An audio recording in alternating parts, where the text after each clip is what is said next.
Historical Society on BC-TV is supported in part by the Highlands at Wyomissing.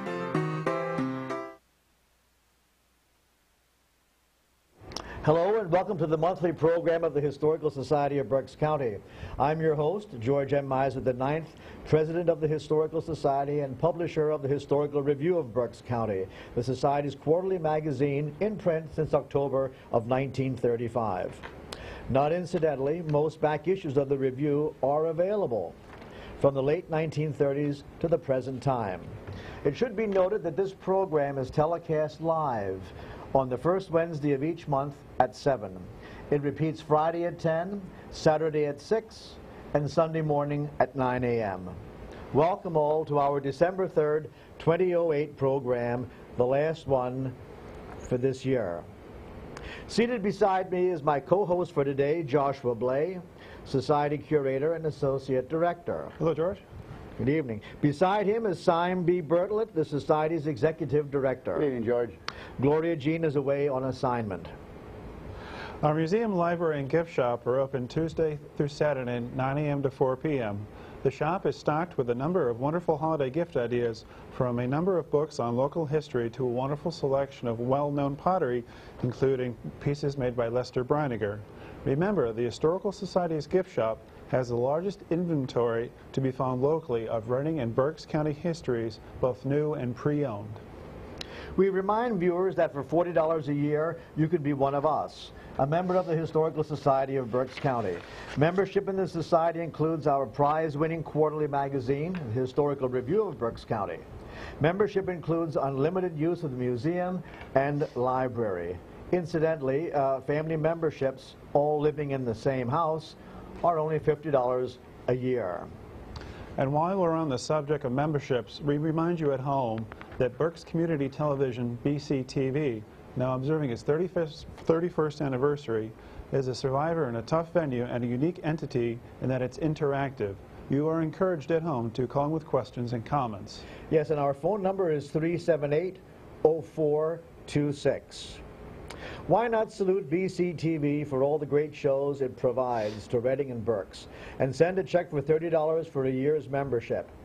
Mail your check to BC-TV, 645 Penn Street, Reading 19601. Remember, time passes, but operating expenses never go away.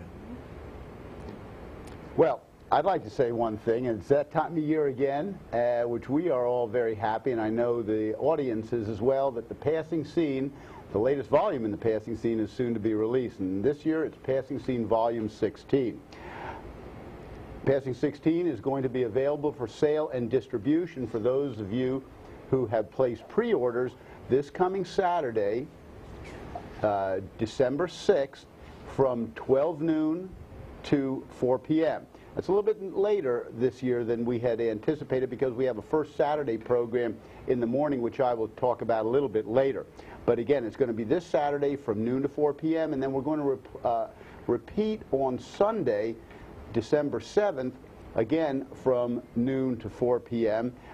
With George and Gloria signing the latest volume of Passing Scene 16 in the Connor Auditorium at our main location at 940 Center Avenue. So you all want to be there because these are very limited edition. We have 2,500 copies. We've already sold the majority of them, but we still have some left that you can pick up that day. Again, as in the past, it's the Passing Scene, 272 pages on very heavy 100-pound high-gloss stock, have over 350 photographs in the this year's volume, as well as 4,700 index entries. So it really is a very substantial book, probably the most comprehensive in the history of the Passing Scene series. So we invite all of you to come and to the autograph party this weekend.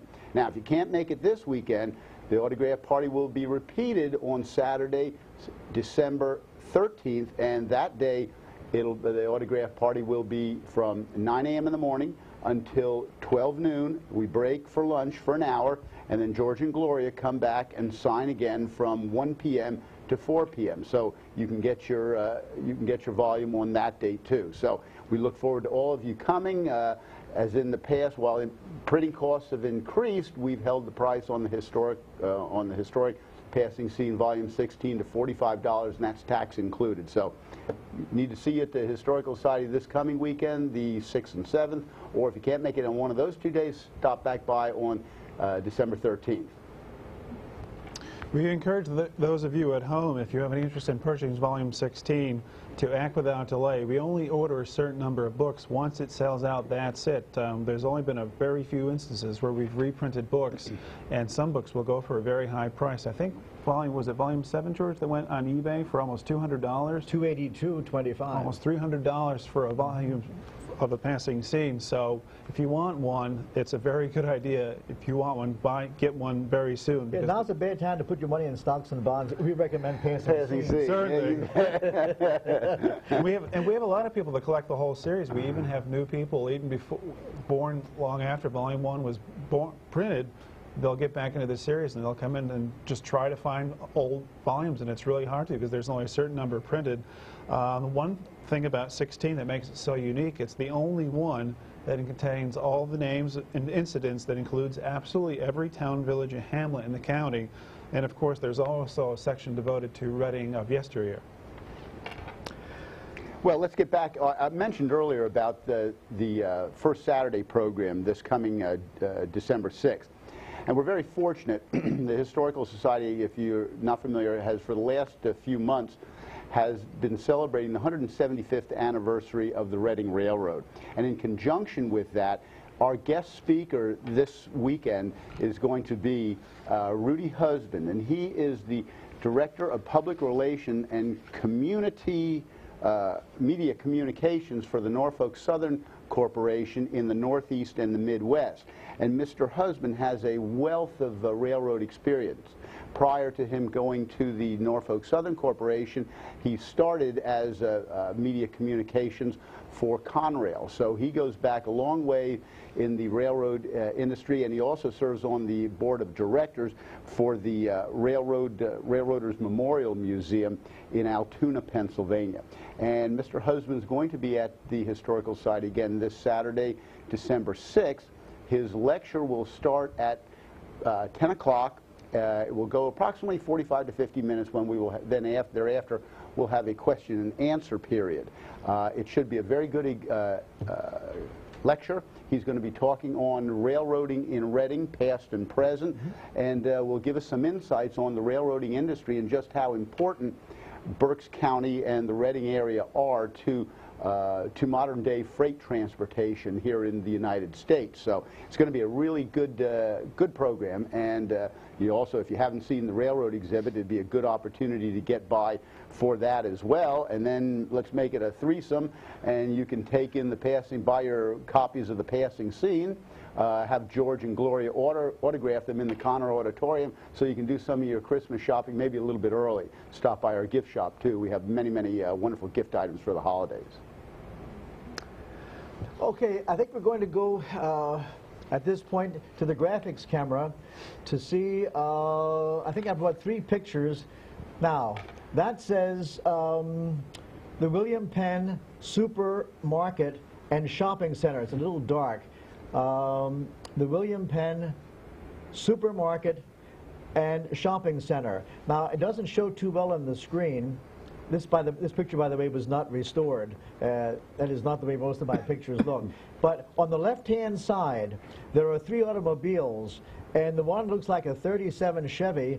The other one might be a 38 Pontiac, and there's one that might be a 39. So we're looking here maybe approximately 1940. There are 1, 2, 3, 4, 5, 6. Oh, very good.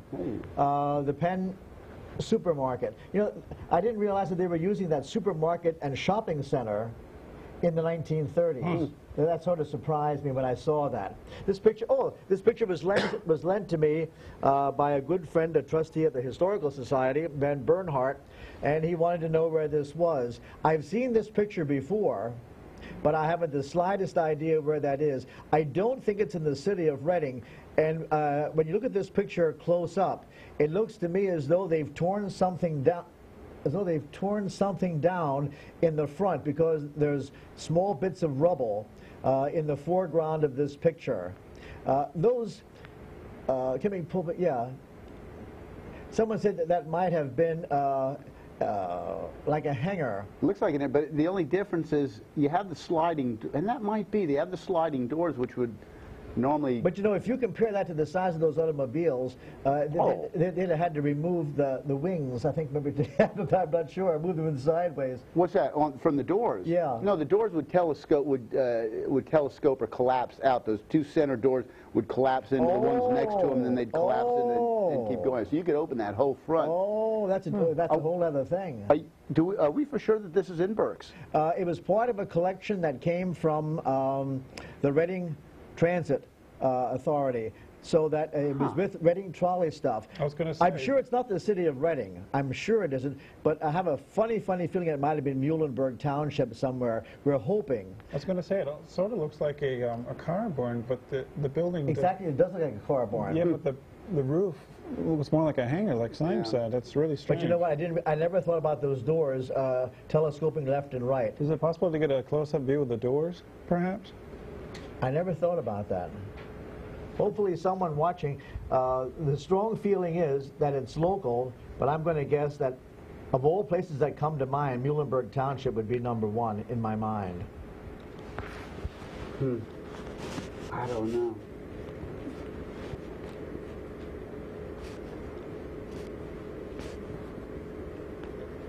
know. That's really something. I wouldn't have thought they had a supermarket that big. Well, obviously they use the building. I mean, that's cavernous. Yeah, that's it. You know, the best guess would be, I never thought about a hangar, but I don't know. Who knows? Come on, callers, help us out. Yes, give it a look and give us a call. Is it too big for a vehicle maintenance garage, you think? Like an automobile But look how garage? high those doors are, though. I know. You almost take one of those tractor trailer one of those London buses. Double-decker buses. Yeah, through it. double-decker buses. Huh. Maybe we have the second one. No. Can't help you there. I'm not so sure that many people are going to recognize this. Supposedly, this came from an estate in Boyertown. And very possibly, that fellow might be in the Stauffer family. I checked some of the old directories, and I don't come up with a Stauffer who was a blacksmith in Boyertown. I'm going to guess it's on East Philadelphia. It's going to be east of the trolley track, where the train crosses over the main street in Boyertown, but I don't know that. The fellow has a beard. Is it possible? I guess you can't lighten that, can you? No, I guess not. That's good. Boy, he's so Now let me see. I think the picture was taken about maybe 1900, 1905, so that a home viewer to recognize that fellow would probably be about 120. But maybe it was some relative, person that you've seen before at some point. He's all set for a night in the tent. Oh yeah, he is. He is classic. Oh, yeah. But isn't he though? He's really typical blacksmith. Yep. But it's definitely a Boyertown picture, and I checked some of the old directories, and I came up with the name of like Merger or something of that sort. M-E-R-G-E-R, I believe. Matter of fact, he appears in 3 different directories as a blacksmith in Boyertown.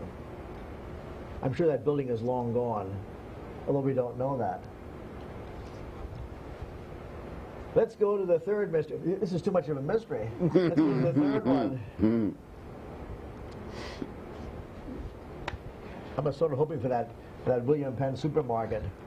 I am too. But that supermarket and shopping center, that threw me for that time period. Well, I don't know if it's their warehouse. Was it their warehouse or was it a market? It looked like a market to me. Now, supposedly, this was This belonged to the Quaker family in Exeter Township near Stonersville. Today I drove all around Stonersville. I have no doubt that it's in the Stonersville area of Exeter Township, Boyertown Pike. And I think the last person to live there in that family was Charles Lee. Charles Lee was the last of the old-time Quakers in that general area of Exeter Township. He was the fellow who had the key for the front door of the Exeter Friends Meeting House. And after his death, they closed that meeting house for quite a number of years and sent the books to the Historical Society. Mrs. Brophy was up in the attic one day and was getting some things down, and she came with this box of books. And they all said inside, property of the Exeter Friends Meeting House. And there was a note inside one, send to the Historical Society for safekeeping. Well, we found these, what, about 2 or 3 years ago, and I called our friend Steve. Did we call Steve Kindick? We called somebody, or Mr. Cook, and said that we had these books, and since they have reopened the Exeter Friends Meeting House, I mean, these were old books. I mean, these were like 1830, 1840. So we gave them back. And from what I understand, they might have been sent to Swarthmore rather than staying in the Exeter Friends. If I'd known that. In the Exeter Friends Meeting House. That's what happens. Yeah, I know. No good deed goes unpunished. Unpunished is right. Had I known that. But anyhow, that was the Lee house. It said in the back of that photograph on Daniel Boone Road. I traveled Daniel Boone Road 4 times, and it's not on Daniel Boone Road. What makes that picture, that house, unusual, notice that was built in 2 sections, obviously. It's either 3 windows in the upper, on the upper story, and then you have a space, and then 2 windows on the left. Is that a stone building? I believe it is stone. Yeah. Looks almost too perfect for stone. Maybe like a stucco. Well, plastered, yeah, plastered over. Well, I was going on the gray stone. Yeah. So hopefully someone in Exeter Township might recognize that it was the Lee home. Clay tile roof looks like too. Now, it was apparently in the apparently he was in that family until Charles Lee's death in 1933. What made him so interesting was that he would never utter a word of violence. And he never said Monday, Tuesday, or Sunday, Monday, Tuesday. It was always first day, second day, third day. Wow. And that was he was saying in the 1930s. You know, they must have known that this picture was going to be taken. Look at how they have all the window shades dressed. Yeah, they're all. You're right about that. Yeah. I didn't. That's very good. And that's a good observation. One that escaped me. That's a very good sign. Well, let's take a break for a little bit. And we're going to have a couple of slides. We were supposed to have some slides this evening, some of the gems from this book. And by the way, there are some real gems in this book, which people will see when they come in Friday or Saturday or whenever they come in. The quality of the photographs here are probably the best we've ever had, because we keep getting, don't you agree? You've seen through them? They're beautiful, yeah. They really are. Black and white, they're extravagant. Yeah, they really are. Wonderful. It's the nicest cover color, though, we've seen. You like that? I like that. I was very fond of 1 and 14 myself, but I do like that. I think you picked a winner on that one, George. Good. Remind Gloria about that. What's the color she wanted? It'll make a very good bedside book. It'll double as a nightlight. Okay, if we can have the first. Oops. Okay. All right. I'm sure that some of the home viewers will recognize that. I remember when they tore that down. It seems like yesterday, but I realized it's 1974. That would be a cross. That would be a cross pretty nearly from the, almost the present-day entrance of the Sovereign Performing Arts Center, or the Raja Theater. Really?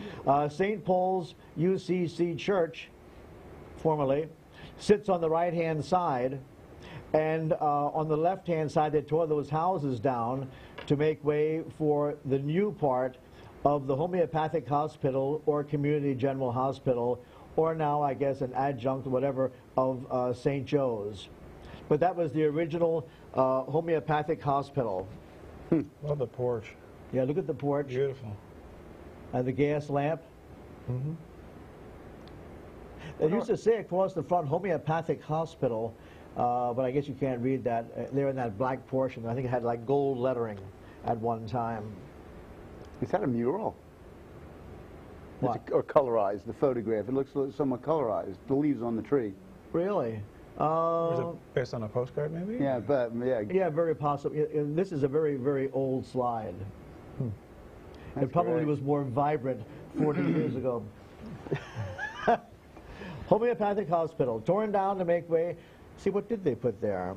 I'm not sure there's a parking lot on the right-hand side. By the way, you see these old homes that were torn down for the new part of the homeopathic or the community general. And then on the corner was a wonderful, wonderful mansion owned by Louis Livengood, who was an attorney who did a lot of work in real estate years back. Some of the viewers might remember that behind here was a very interesting old two-story building, like stuccoed, and it had latticed windows like something you would see in Shakespeare's time. That was actually the servants' quarters, and there was a woman who lived there who was allowed to live there until she died, and then they tore that building down. Some of the viewers are going to remember that old house that stood behind Community General Hospital. And that was there until that woman passed away, probably, I shouldn't guess, but probably in the 70s, or maybe the late 60s.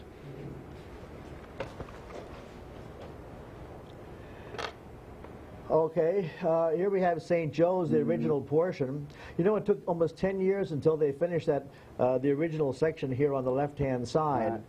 And there we have the Borneman Nurses Building, and that crosswalk above, that's Birch Street, I guess. The crosswalk that went over there. And if you look on the far left, was a very handsome addition that was put to St. Joe's. As a matter of fact, part of that was still there until they tore down most of St. Joe's in recent times. You couldn't see it because the new part, it was sort of engulfed in that complex. But I went inside there down the first floor for some medical attention, a test, and I saw that that was still there, and that really surprised me. Handsome. Built around it, or? Yeah, it was built around it. Yeah. See, that whole, some of them, I guess, I don't know how many people will remember, but where you see that portion on the left-hand side, there were trees in there that went back a goodly portion. Augustus Vollmer, V-O-L-L-M-E-R, had an orchard there, and he also made wine. I think he willed, he was a very good Catholic. I think he willed that to Father Borneman, and that went for, his land went for that. Now, where the nurses' quarters were, the Borneman nurses' business, was the original Augustus Vollmer house, two-story building. They tore that down to put up the nurses' building there. And well, what was that on the right? That was the nurses' building. yeah, but before they put those up, there was a two-story building there. Okay. Was it 4 beds up, or 8 beds up and 8 beds down? The men were on the second floor, the ladies were on the first floor.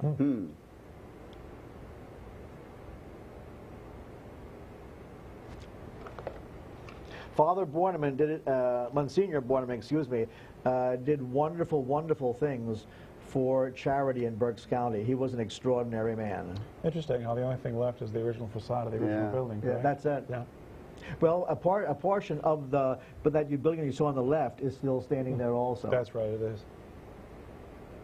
It's amazing how they have that supported now. There's a huge steel scaffold behind it. There was a grotto up there years ago. A cave, but some of the nuns used to go there in the summertime to keep cool because the temperature never went above 68, something like that. There's a picture, maybe in one of the passing scene books, of the inside of that grotto. The grotto was removed when they put something more appropriate in its place, the tennis courts. It gets pretty hot in those abbots. Yeah, that's right. Yeah, the statuary was long removed. Any idea what happened to it? No idea. I'm sure that it was put in storage somewhere, I would guess. What we got here? Well, we recognize that. Certainly do. Oh, yeah. Oh, the swinging bridge. The swinging bridge, that picture was taken in March. By the way, that was a Roebling structure. And when the Historical Society celebrated the 150th anniversary of the Reading Company in 1983, Conrail was kind enough to chop it down on the very day of the anniversary. So there we were, we boarded the train at the Franklin Street station, and we headed in there, and everyone was hanging out the windows to get pictures and movies of the swinging bridge, and we got there and it wasn't there. Can you imagine? They did it on that very day. I heard they did like 2 weekends of trips, was it? The first weekend it was there, the second weekend it had gone. Yeah, we took 3 trips. That was in October of 1983. I remember that clearly because everyone was getting cinders in their eye from the steam locomotive. Yep. And that doctor, what was his name, Cope from Hamburg, bless his heart, spent the better part of the day trying to get cinders out of people's eyes. Yeah, there is our swinging bridge. Do you know which tower is down in, is it Industrial Workers Park down by Canal Street Pub? One of the towers is down there, but I've always wondered which tower it is. Is it the East Tower or the West Tower? Do you know? I have that written down at home in a file card. Okay. And I couldn't believe that they would chop the wire so it couldn't be used. Yeah, really. They destroyed the cable. There's a wonderful illustration taken years ago when that thing was first opened. It shows a whole string of people from one side to the other, all lined up on the swinging bridge, waving. We'll talk about it in a while, but we have a wonderful scale model of the swinging bridge on the rarity exhibit on right now. It's part of our permanent collection, so it'll stay with us, but it's on display right now. And that was built from the blueprints. Yep, 25 years ago for the anniversary. Totally to scale. What scale? HO scale. It's HO. Yeah, which is 1 to 87, which means 1 foot of actual real-life scale equals 87 feet of modeled scale. Wow. Yeah. Fortunately, that blueprint survived, and it was one of those things that wasn't there, but fortunately, I laid my hands on it before the building burned. Yeah, that came from the clock tower. Well, nothing of value was lost, didn't you know that? Oh, yes. Yeah, that came out of the clock tower. Well, I think that was, let me see, what do we have? Is this Outer Station still? Yeah, that's Outer Station. That's, the entrance you would walk up. In later years, because of concern about people getting hurt, they took the steps away. And then the swinging bridge was there, but no steps. They waited until the exact day of the 100th anniversary to take care of those steps, to take care of the swinging bridge itself. They said the reason they left it in place for so long was that they carried utilities over the railroad tracks, I believe. Right, it did. They had like piping there with wires. Yeah, and I'm not even sure that there wasn't some steam or something that went across there. To 8th Street. Yeah, Gloria Jean often crossed that, but I never did. I was never on there. I used to look at it. I never walked across it, but Gloria Jean had a friend who lived on the other side, and she crossed that a number of times. Boots there always talked about she used to go on that. Who did? Boots. Really? Yeah. Bet you that sign's in somebody's basement. You think? Yeah. Okay. That's a Railway Express agency baggage cart there. You can tell it. There was a fellow in Wyoming Hills who had so much of that material. I don't know whatever happened to him. Wow. Yes. There were, that doesn't look all that big, but that clock tower was big. I was up there. They had shelves to the left and the right of each of those 4 clock faces. And on those shelves and underneath, they had negatives, mainly of railroad accidents. There weren't a whole lot of really fascinating ones, but mainly there were hundreds and hundreds of negatives of accidents. And there were some blueprints there. And that's where the blueprint was for the swinging bridge that wasn't there. Somebody has the mechanism for that clock. I still want to know. Maybe I'll know. Maybe I'll never know. I would still love to know what happened to the dial faces for that clock. Now, I was they weren't there when it burned. I've seen pictures. They were not. At least 1 or 2 of them were not there when it burned. Now, when I was up there, what amazed me, that was opalescent glass. And that was 1 inch thick. That glass was 1 inch thick, and it was that opalescent glass because I was right there and looked at it. I often wondered, how thick was that? And the answer was, that was thick. I bet you somebody saved at least one of those. Oh, I'm sure someone saved at least one of those. I'd love to know where they are. Maybe someone watching might know. Of course, that used to be illuminated at night. But you know what? I was up there. That's why I didn't see any mechanism for the hands. They weren't there. Somebody's got the mechanism. That wasn't there. That's why I didn't see it. I saw the opalescent glass. There was reported, That's interesting. It was reported in the Historical Review about 25 years ago, again about the time of the 150th anniversary, that somebody had it. They wouldn't say who, but they even had a picture of it. They had the mechanism, Yes. but they didn't have the dial. Which is why I didn't see the mechanism, because it wasn't Correct. there. You know, it's just amazing with the storied past that the historic past that the Reading company had, that wasn't all that stuff. Some of that prime examples weren't, as many weren't saved. Like, I have the blueprints for that building, and it was designed as a 3-story building. Really? Yeah. They had even talked about, when they were figuring out the problem on Penn Street, raising the tracks to the upper floor of the building. Oh, really? Yeah, that was one of the proposals. I remember seeing that was a magnificent Hey, look at that. Those doors were so great. And I remember in 1978, when my dad was in the hospital, I looked out the window at St. Joe's, and I saw that place on fire.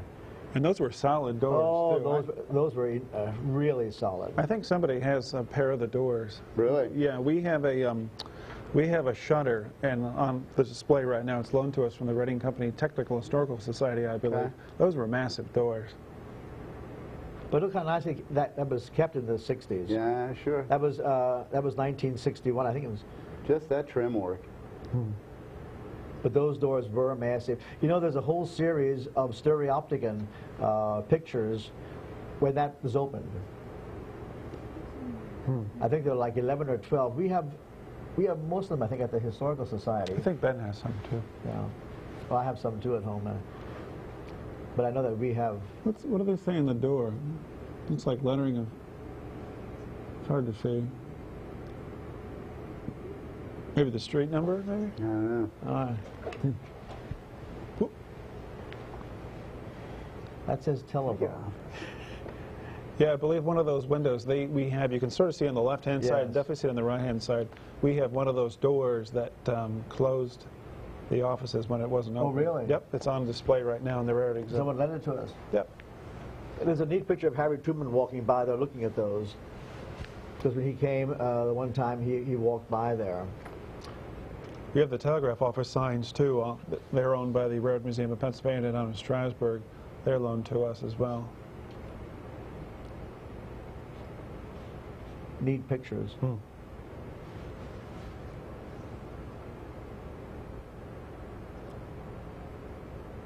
think those were taken with an old Kodak 828 camera. Did you take these, George? With flash bulbs, yeah. Wow.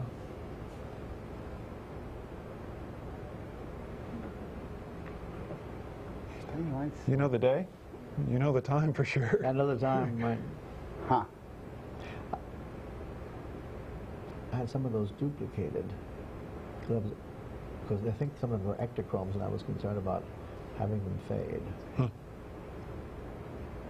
Yeah, these are rarities. Did they just have the 2 windows there? Yep. Huh. Obviously the business wasn't enough for the second window towards the end. Boy, I bet it was a beehive of activity though during that. They had a ladies' parlor in there that was beautiful. It was like a Victorian living room. Yeah, a place to retreat.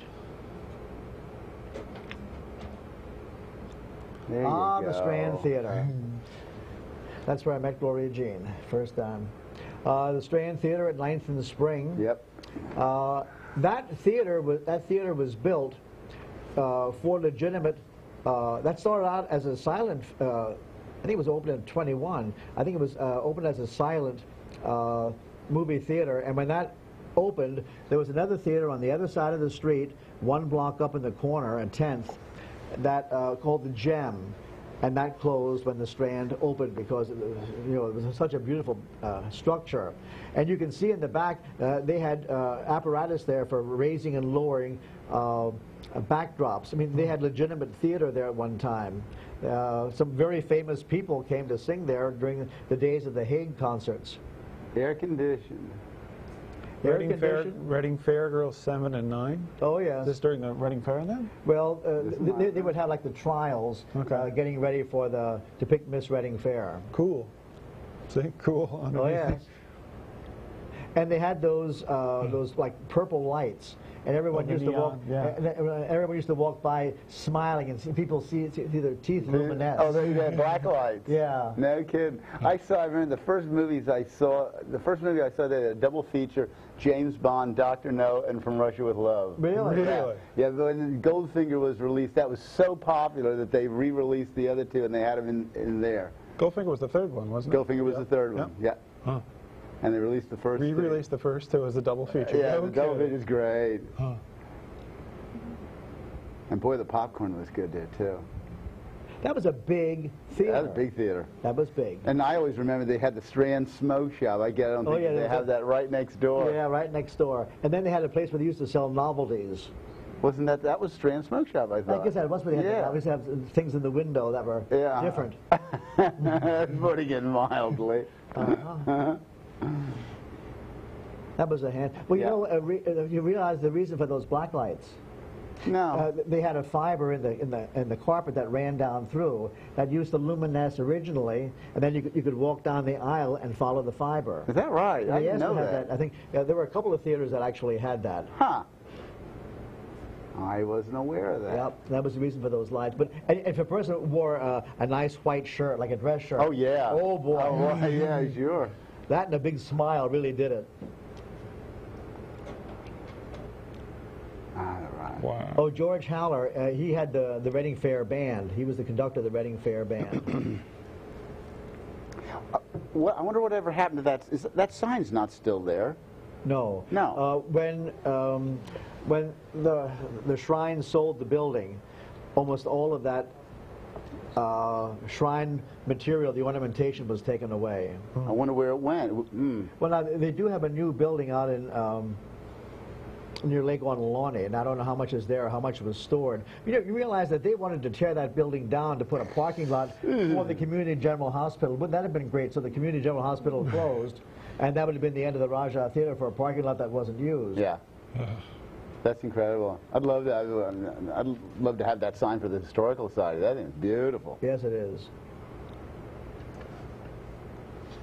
You realize originally there was a market in there. Looks like we have a home viewer, George. Yes, home viewer. Welcome, home viewer. Hello? Yes. You're on. Yes, I have three anecdotes about your program that I hope are of some interest. First of all, in the 60s, I remember a very elderly gentleman at the Strand that was dressed like a field marshal when it came to being an usher, and he always spoke to my mother and father and so forth. And the home on Walnut Street in back of in the beautiful home that they tore down, that was an example of terrific Tudor architecture. It's what it was, yeah. And I remember people telling me, I remember the house, but I never saw the person. But I remember telling me, as a Center City resident for years, that lady had a chauffeur-driven car up until the 60s. Wow. Yep. And she lived there until she died, and then they tore the place down. Yes, and then another quick one. You know, a very old timer told me from the First World War that they marched soldiers recruits over the swinging bridge, but they had to have them do a certain cadence, because if they didn't do it a certain way, that the bridge would be out of sorts and so forth. That's interesting. That's interesting. And thank you. It's a terrific program. Thank you. Appreciate your call. Thank you. Take the next one. Oh, the Raja. Isn't that a neat picture? Ah, it's wonderful. You know, that's still there. That has been a drugstore. I was going to say, I recognize the one with the bay window there. Absolutely. That has been a drugstore probably for 2008, 1908, maybe 130 years. Mr. Moeller, that used to be Moeller's Rexall Drugstore. Mr. Moeller was treasurer of our Historical Society for years and years and years. No kidding, huh? And you used to get the tickets. There used to be, there underneath that bay, that fancy bay on the right-hand side, there used to be a sign there that said, the Neversink runs today. I had that sign at home. Huh. I never thought about that.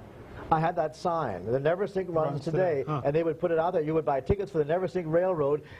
You would buy the ticket in Moeller's Drugstore, and you would cross the street, and there was a trolley that took you back to on South 9th, and it took you...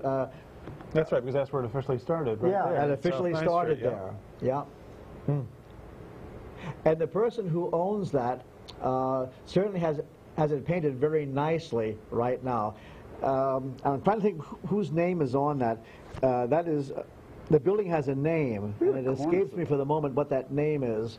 But that is a handsome building, and it's been well maintained. The bay window's still there, isn't it? Yeah. Look at the cornice on that. Yeah, all over the top. At the there, top, yeah. it's just incredible. It's a handsome building. Yeah. I ought to bring that in sometime for that Never Sing Mountain See if we Railroad can sell runs. tickets. Yeah, right. That soda That sign is massive, nice. isn't it? Look at Yeah, that. that bracketing is handsome. Yeah, It's a great, real. and it's been well maintained. The woman who runs it is Dorleen. Her maiden name is Fichetti, but I don't know what her husband's name is. But that is well maintained.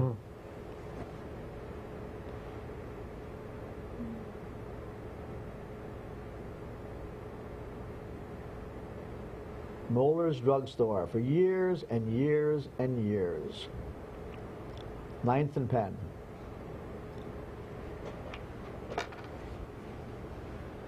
Well, across the street, I was going to say, the Rexall sign's right there. we're... On the left-hand side.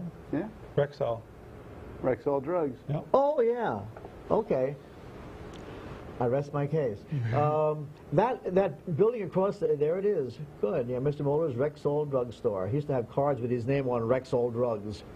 Across the street was a restaurant that many of us will remember possibly as Moore's Diner. I took that in 1969. And that was built as... Now, wait a minute. The fellow who opened that had the restaurant at the Carsonia. And there was a sign there at one time, for a short time, Carsonia Restaurant. Because he moved, he had a restaurant at Carsonia Park, and because he only operated part of the year, he wanted to go the whole year, he moved his business into there. But most people watching this program right now will remember that as Moore's Diner. Remember the strawberry pie? Yeah. It's the strawberry pie. Yeah, they did. On the signs they used to have. Yeah. What hotel's that adjacent there?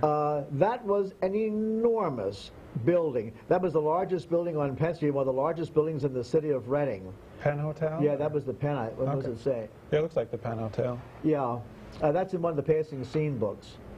That was a huge place. Look next to it, between the restaurant on the corner, and did you see that fancy building with the the funny little top, that was built as a silent movie theater. That was the new Victor. The new Victor Nickelodeon Theater. So what's across here on there? 9th and Penn? Yeah, 9th and Penn.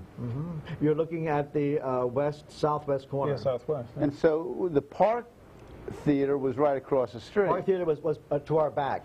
The Park 8th and Theater Penn. was between 10th and 11th. Between 10th and 11th, okay. Yeah, that was that the Moose building? It was one of those animal buildings. I think it was the Moose. Yeah, it was the Moose building. The lodge. There's a vacant lot. That must have been right about the time of urban renewal.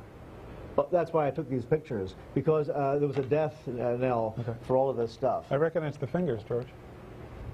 At the bottom right.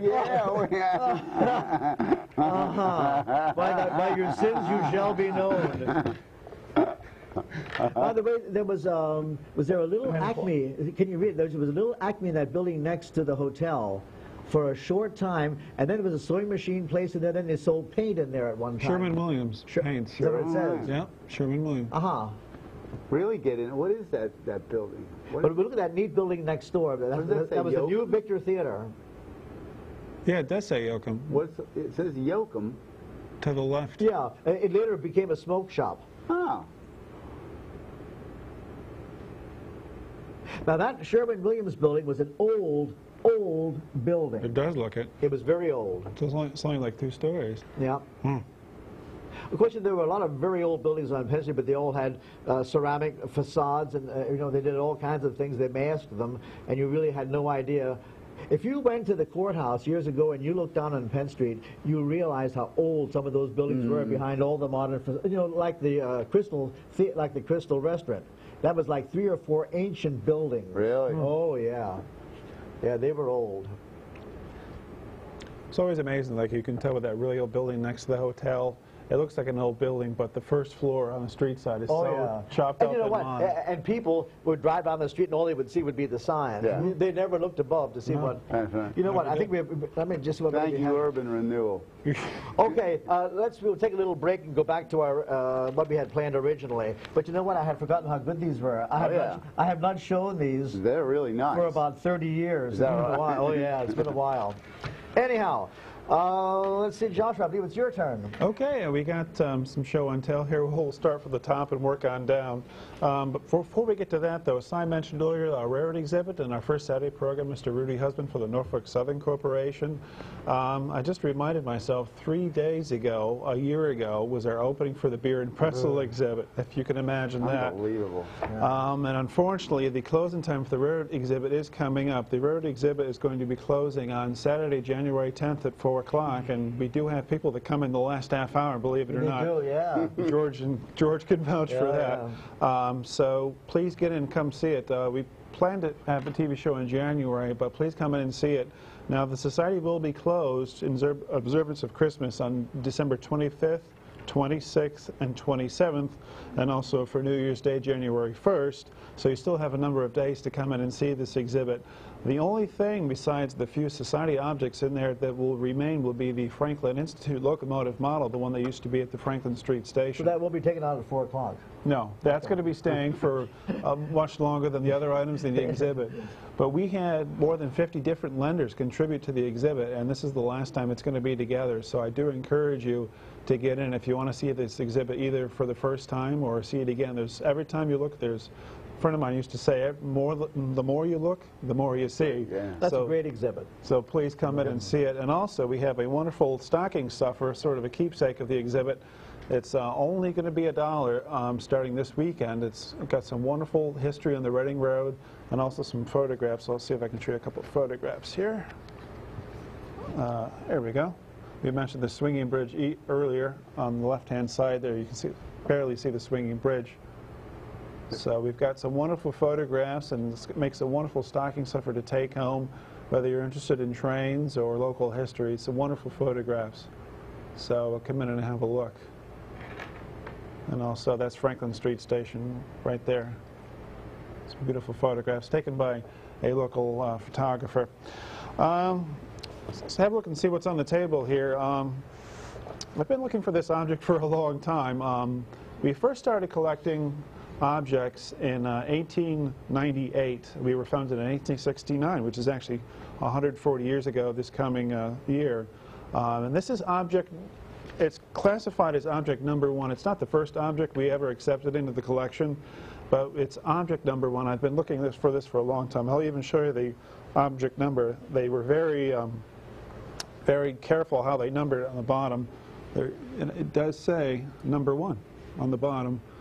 But it's no doubt about that. No, No. It's a run-of-the-mill everyday coffee pot. It's stamped Majestic on the lid. I think there used to be a company called Majestic. Majestic. They used to make a number of kitchenware, both aluminum and copper. So this is object number 1. Nowadays we classify objects by the year, but they used to use a sequential numbering system, so we're very happy to finally find this. Finally find object number 1. Now we just have to worry about the next 20,000. We'll have a look and see what's on the floor, and I'll have my co-host and Sime help me on some of the history and information. I think we'll start with the smaller one first, George? Or? Sure. Okay. We've been very fortunate. We're not really able to afford to acquire objects for the collection, but we do have a couple funds that are set up just for that purpose, and we've acquired 2 very important pieces. You certainly have. But first, looks like we have a home viewer. Home viewer, yes. Home viewer? Yeah, I'm watching your show tonight and seeing the outer station and what you were showing in there. And I used to go down there pretty often to watch them old steam trains and the push and pulls go by there. Oh, sure. And they used to have little bubblegum machines in there that you put a penny in and you got like a little packet Dentine or Spearmint, and they were real neat little machines. Huh. And, yeah, they were really, really neat. We've had a lot of people contribute to the exhibit that remember going down to the outer station, staying at the swinging bridge there at the 9th Street cut there, just watching the trains day in and day out. Oh, yeah, it was magnificent, what they got rid of. Anyhow, I want to run some more information to you. Do you remember when they ran the P&R special about 15, 20 years ago from Andy Muller to Philadelphia? Yes, I wasn't around in that time, but I've seen a number of pictures that they were. 1983. I got something for you might like. Make you a copy of it if you like it. You probably show it over at the museum, whatever. I did the footage on that on a video camera. Oh, wow. Yeah, and Andy Muller, that time was called the Reading Blue Mountain and Northern. Today it's called the Reading and Northern. Right. Ran a number of trips down from Reading down to Norristown, then down into Philadelphia. Yeah. Right. Well, I Shopper that, specials or from that parking lot bridge across from the Sovereign Center, which the Sovereign Center wasn't there then, and I got excellent footage from him crossing Penn Street there. Oh, wow. All the way down. So I got my equipment together, and I went down to the end of the station there across Chestnut Street, and I got the front of the engine and the whole train leaving. And when he come back, I got it coming back from when he went up into the yards. So if you like some copy of that, I'd be glad to make you one. Yeah, I'd love to see it. Thank you. We'd be happy to include it in our film archives. In the library. I'm telling you what, you love it. I got to get over to see that model that they had from down there at 7th Street. Oh, yeah. We've had a lot of people that bring their grandchildren and their children in and remember seeing that at the On Franklin opening Street. day, we had a fellow there who actually worked on that. Was one of the only surviving apprentices that Really? worked on the locomotive. Yeah. Oh, yes. Wow. That's really amazing. Yeah, and his mind was incredibly sharp. He was remembered it a lot. Yeah, for all the things that they had in Reading, I can't believe what they did to that city. You know, it's just awful what they had and what they got rid of and what they tore down. They tore down the heart of Reading, really, on that Penn Street. And I've seen a lot of pictures you had on Penn Street already, down below there, and the moors and stuff. Yeah. I used to eat French fries and gravy in there. Oh, yes. It was great. Friday night special. Oh, my gosh. Yeah, you don't know how. Okay, we thank you for Thank you very calling. much. Thank you. All right. Okay, let's go back to the floor here. Like I said, we've been very fortunate enough to acquire a couple of pieces at auction here. This is a portrait of Berks County artist Christopher Scheer. The artist is officially unknown, but it's attributed to Mary Lease. George, you'd like to? Mary Lease And her sister used to have a little shop, like a whatnot shop. They called it the Old Maids on Schuylkill Avenue.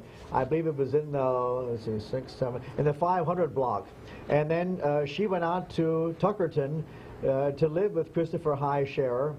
And she died in the 1930s. It was funny. Everyone knew when she was going out to Scherer's place because she had a Model T Ford that was very noisy. So whenever they hear this noise, it was Mary Lease going out to visit Christopher Scherer. On the graphics camera, I think we have a picture of Mary Lease. I don't know if we can get that or. Very good. There she is. And she was a fine watercolorist. And she was a fine painter in oils. She did some really very, very good work. And that's in Christopher Scherer's studio at Tuckerton at Schuylkill Bend. When you go back Tuckerton Road and you keep on going to the very end and you make a right turn for about maybe a third of a block and you make a left in and you head back towards the Schuylkill River, and Christopher Scherer's house is still back there. Anyhow, that's where she was. There was a little cottage on his property, like on his front lawn, and that's where she stayed. We can go back to that painting again. Yeah. He loved to have his picture taken, and I'm sure he was flattered to have that painting. That's well done. That's exactly how he looked. By the way, he died of pneumonia. He was outside sitting on the ground at a very inappropriate time. It was sort of fiddling with his strawberries, and he got sick. He went to the old Reading Hospital at Spring and Front, and he died at Reading Hospital at Front and Spring. And he lies buried over at Hinnerschitz's Church of the Good Shepherd, under a Maltese cross. Christopher Scherer. He and his brothers and his son, Arthur Bernard, all lived to be about 81 years of age. They all lived to be 80. We have two portraits of Frederick Spang and Dan Devlin, so we're very fortunate to have this one wonderful acquisition to join the other two. It really it's not quite on display yet, but we'll have it on display soon. I think we're going to save the other one until next time, and I'm going to yield the rest of my time to Simon. Deep breaths. Well, no, I want to remind everybody that on December 14th, that Sunday, is the annual Center Park Historic District Holiday Tour. This year, as in years past, they're going to feature 9 historic properties on that tour, 2 of which will be the Hendel House at 746 Center Avenue and the Historical Society's main location at 940 Center Avenue. The Hendel House is going to be the site of the Hendel Holiday Boutique, and this year will be the 3rd annual Hendel Holiday Boutique, and you'll be able to come and visit the Hendel House. That'll be free of charge, and see some of the 10 to 12 of the most talented craftsmen and artisans in Berks County, and they'll also have holiday gift items and many different things to sell at the Hendel House, as well as you'll be able to take in the beautiful architecture of the Hendel House. So that's on the 14th of December from 1 to 6. Also, the refreshments will be served by the Center Park Historic District in the main location at 940 Center Avenue, and after that you'll be able to, we're having the grand opening of the brand new Henry Janssen Library, the Historical Society's newest facility, directly behind our main location, and that the Henry Janssen Library is at 160 Spring Street. You'll be able to meet our new librarian, director of archives and libraries, Kimberly Richards, and she'll be able to show you around this wonderful new facility. You're going to be greatly surprised because it's different from the other architecture that the Historical Society has in its facilities. And that's what I've got to say about the Holiday Boutique, George. Okay, I think it's about time. And you know what? The gift shop, I think, will be open. Yeah, that's right. So there will be. Passing Scene will be on sale. Gift shop will be open. The Passing Scene will be on sale if there are any left. See, how much time do we have? Not even a minute. Bye-bye. She's saying hello. Oh, okay. Well, tell your friends about our program, which is on live the first Wednesday of each month at 7. Thanks to program associates Joshua Blade to my immediate left. Thank you, George. Simon Burlett to my far left. Thank you. For their part in today's presentation. By the way, don't forget us in January, because I'm looking over the list of things. I haven't seen these for a long time. There's some great stuff here. Really great stuff. Including Ben Austrian's cabin, the charming Forge Bridge. There's some really great material. Anyhow, don't forget autographing on this coming Saturday and Sunday from noon until 4 o'clock. And the first Saturday, this coming Saturday, the Railroad Talk. So we look forward to having you join us again on Wednesday, January the 7th, 2009 at 7 o'clock. Thanks for watching. So long. The Historical